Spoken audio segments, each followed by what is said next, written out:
बहुजन विकास आघाड़ी यानी हितेंद्र ठाकुर की वो पार्टी जो 35 साल से वसई विरार में राज कर रही है। उनकी पार्टी इस समय चुनाव लड़ रही है। प्रमुख 3 आमदारों पर उनका हमेशा ही यानी 3 विधानसभाओं पर उनका कब्जा है। लेकिन इस बीच में चुनाव आयोग की तरफ से जब एक लेटर जारी हुआ, इस बाद कई लोग कहने लगे कि चुनाव चिन्ह यानी कि सीटी चुनाव चिन्ह खतरे में हो सकता है।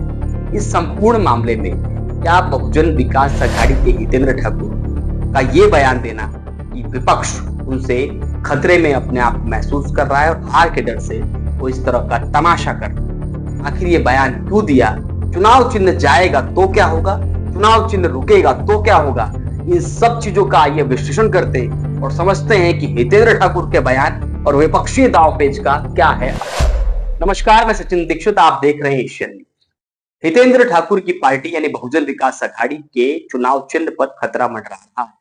हालांकि अभी हाल ही में खबर के अनुसार अब खतरा टल भी सकता है, वो चुनाव चिन्ह पुनः मिल सकता है। लेकिन अगर चुनाव चिन्ह नहीं मिला तो माना जा रहा है कि विपक्ष की चाल है। हितेंद्र ठाकुर ने एक बयान देते हुए साफ तौर पर कहा कि विपक्ष अपनी चाल चल रहा है और चुनाव चिन्ह को वो कहीं ना कहीं हमारे पास से खींचकर चुनाव को जीतने के प्रयास के लिए ऐसी हरकतें कर रहा है।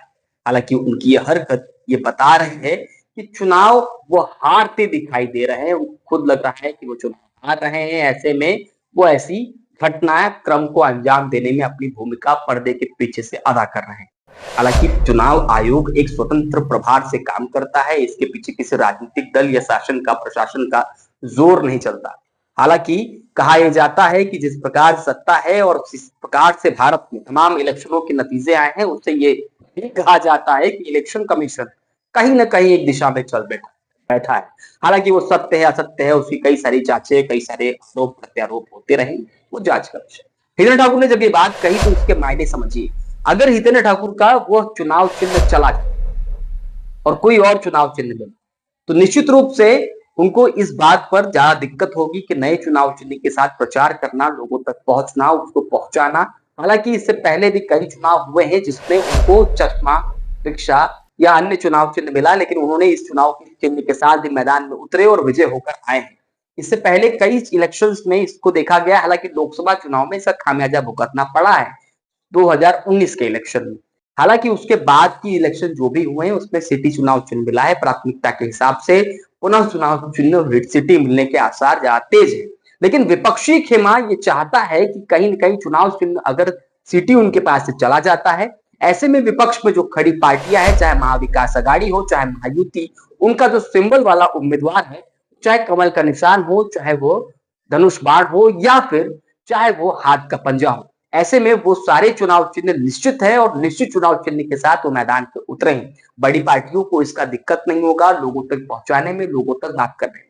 लेकिन जब बहुजन विकास आघाड़ी को पुनः मैदान पे उतरना होगा तो चुनाव चिन्ह नया होगा और जल्दी पहुंचाने में समस्या हो सकती है। हालांकि हितेंद्र ठाकुर ने साफ तौर पर कहा कि उनके कार्यकर्ता, प्रसार माध्यम का मीडिया, तमाम तरह की ये सोशल मीडिया की यंत्रणा तुरंत लग जाएगी और इस पूरे माहौल को फिर से उत्पन्न करके चुनाव चिन्ह जो भी मिलेगा उसको पहुंचाने में कामयाबी होगी।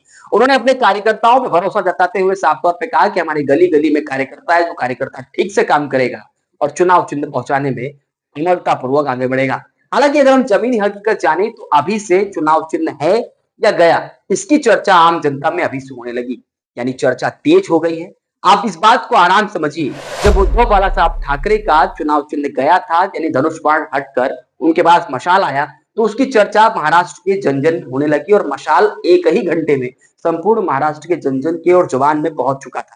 ऐसे में 35 साल से राज करने वाली बहुजन विकास आघाड़ी, उसका चुनाव चिन्ह लोगों तक पहुंचने में लगातार जिस प्रकार की इस समय चर्चा है, जिस प्रकार का माहौल है, वो आसान भी हो सकता है।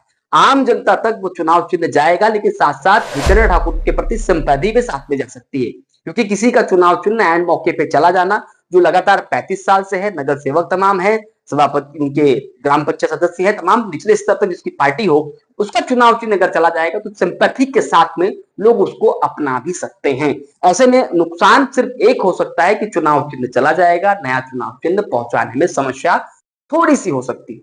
लेकिन जिस प्रकार से 35 साल की सत्ता है, लोगों का इंतजार है, कार्यकर्ताओं का मॉब है, वो आसानी से पहुंचा भी सकते हैं। दूसरी तरफ जो विपक्षी दल है उसको फायदा ये हो सकता है कि उसके पास निश्चित चुनाव चिन्ह है। उस निश्चित चुनाव चिन्ह के तहत वो अपने प्रचार प्रसार को अभी से शुरू कर चुका है।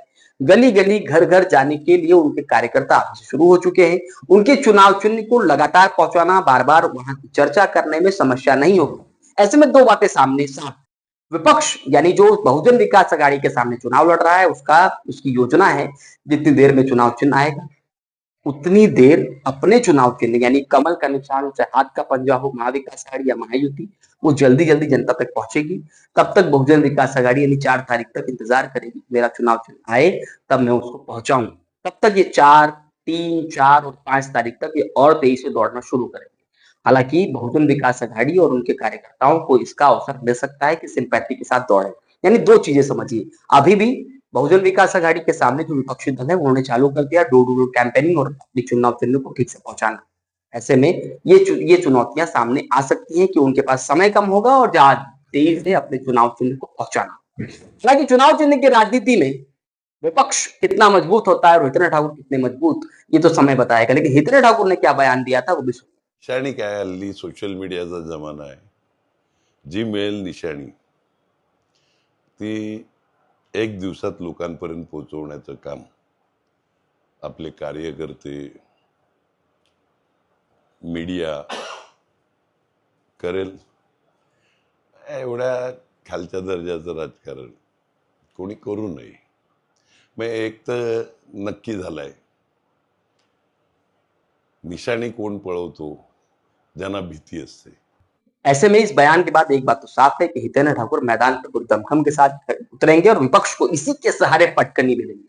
हालांकि बड़ी घोषणा और भी कर सकते हैं। हालांकि इस पूरे माहौल के बीच में राजनीतिक उठापटक ये क्या कुछ सिंपैथी के साथ साथ क्या कुछ वोट बैंक की राजनीति होगी वो सब समय बताएगा। लेकिन हितेंद्र ठाकुर पूरी ताकत के साथ मैदान पे उतर रहे हैं और कह रहे हैं ये सब चलता है। आज के लिए धन्यवाद।